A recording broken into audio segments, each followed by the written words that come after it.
कल के टॉपिक में हमने पढ़ा पॉलिनोमियल्स के बारे में, मोनोमियल के बारे में, बाइनोमियल के बारे में और लास्ट वन इज ट्राइनोमियल के बारे में। हमने उसके पहले भी कुछ टॉपिक्स के बारे में समझा, जैसे कि कोफिशिएंट, फैक्टर्स और वेरिएबल, कांस्टेंट और अदर थिंग्स हमने प्रीवियस क्लासेस में पढ़ लिया है।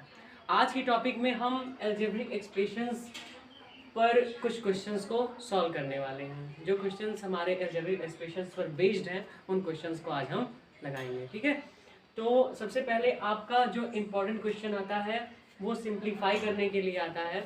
क्वेश्चन आपको कुछ इस तरीके से दिया जाता है कि 21b for example 21b minus 32 plus 7b and plus minus 20 okay. For example आपका क्वेश्चन इस तरीके से आ गया, ठीक है, और क्वेश्चंस आपको बोल रहा है कि आप इसको क्या करिए, सिंप्लीफाई करिए। ठीक है, क्वेश्चन आपको इस तरीके से दे दिया गया है और आपको क्या करना है, सिंप्लीफाई करना है। आप कैसे करोगे इस क्वेश्चन को, तो चलिए ध्यान दीजिए। सबसे पहले हमने ये बताइए हर्षित जी, क्या हमने आपको बता रखा है कि लाइक टर्म्स और अनलाइक टर्म्स क्या होते हैं? अब आप मुझे ये बताओ कि यहाँ पे लाइक टर्म कौन से हैं, लाइक टर्म कौन सा है और कांस्टेंट टर्म कौन सा है, जल्दी बोलो। हिमांशु जी आप बताइए। लाइक टर्म 32 लाइक टर्म 32 नहीं, बिल्कुल गलत तुम बता रहे हो। 21b और 7b ये दोनों क्या है, लाइक टर्म्स है, क्योंकि इनका वेरिएबल सेम है और जिसका वेरिएबल सेम होता है वो क्या होता है, लाइक टर्म होता है। ठीक है, तो इसलिए यहाँ पे आपका 21b और प्लस 7b हो जाएगा और माइनस 32 माइनस 20 हो जाएगा। ठीक है, ये बातें क्लियर हो गई। अब देखिए आप 21b और 7b को जब ऐड करेंगे तो कितना हो जाएगा आपका हो जाएगा 28b और माइनस ये 2 और 0 जब ऐड करोगे तो 2 और 3 2 5। ठीक है, तो 28b माइनस 42 ये आपका आंसर हो जाएगा। ठीक है, ये देखो क्लियर हुई, क्लियर हुआ कि सिंप्लीफाई कैसे करना है चीज़ों को। सबसे पहले हम लाइक टर्म को एक साथ में लिखेंगे और कांस्टेंट टर्म को एक साथ में लिखेंगे, उसके बाद हम आगे फर्दर सॉल्व कर लेंगे। Is this thing clear? आगे बढ़े, ठीक है, चलो। तो सर कांस्टेंट टर्म को अनलाइक टर्म भी बोल सकते हैं। कांस्टेंट टर्म को अनलाइक टर्म नहीं बोलोगे, कांस्टेंट टर्म ही बोलोगे। अनलाइक टर्म में आपका जो है, जैसे वेरिएबल होगा, जैसे आपका 3x² दे दिया और 5x दे दिया। ठीक है, अब आपसे मैं पूछूं क्या ये दोनों बताओ, क्या ये दोनों लाइक टर्म है? क्योंकि मैंने बता रखा है कि टर्म में दोनों चीजें होती हैं, वेरिएबल भी और कांस्टेंट भी। अब देखो इसमें वेरिएबल भी है और कांस्टेंट भी है। अब मैं आपसे पूछूं बताओ ये दोनों लाइक है कि अनलाइक है? तो ये अनलाइक है। क्यों? क्योंकि वेरिएबल तो सेम है बट इनका पावर डिफरेंट है। वेरिएबल तो x ही है, सेम है, बट पावर डिफरेंट है। पावर भी सेम होना चाहिए, कंडीशन ये है कि वेरिएबल का जो पावर है वो भी सेम होना चाहिए। तो दोनों का पावर तो डिफरेंट है ना, तो ये दोनों क्या हो गए, अनलाइक टर्म। अगर मैं पूछूं 3x और 5 बताओ अनलाइक टर्म है, तो आंसर क्या होगा, यस। समझे ये बात? तो अनलाइक टर्म ये है।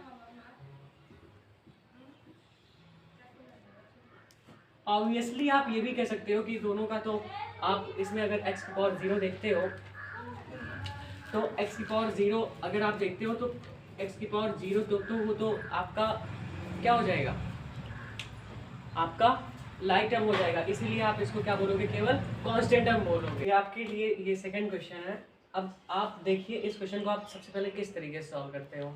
ठीक है, सबसे पहले आपको ये चीज़ अपने माइंड में रखना है कि जिस वेरिएबल की पावर सबसे बड़ी है उस वेरिएबल उस टर्म को आप सबसे पहले लिखोगे। ये बताओ इसकी पावर सबसे बड़ी है, इसका पावर सबसे, ये 3 है, 3 बड़ा है सबसे ना।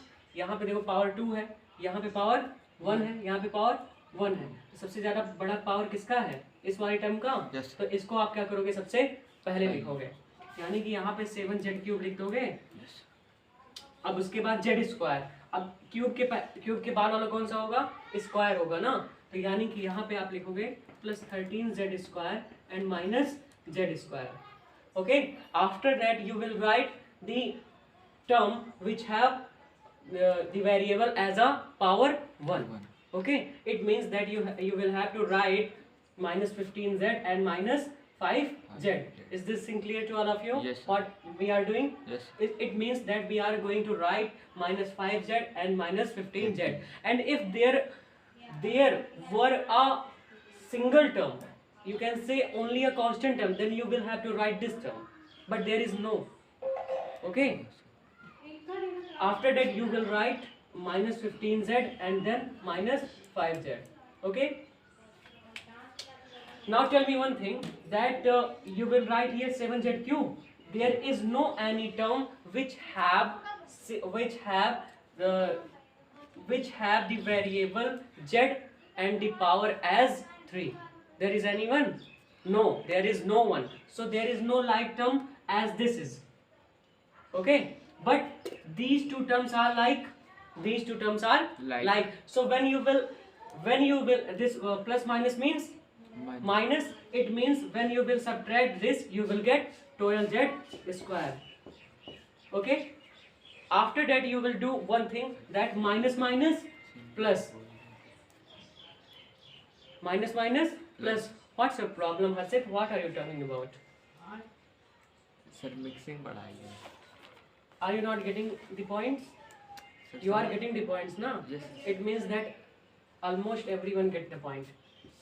Okay, so minus 15z and minus 5z, 5z. it means you will get minus 20z. It means this is the right answer. Okay, Yes. this is the way to solve our problems. Okay, everything is clear now? Yes. You may write it. Okay.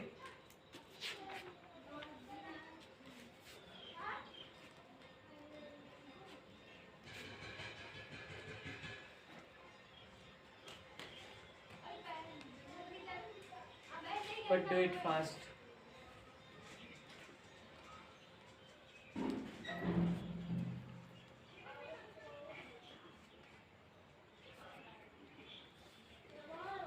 A little little बंद करो.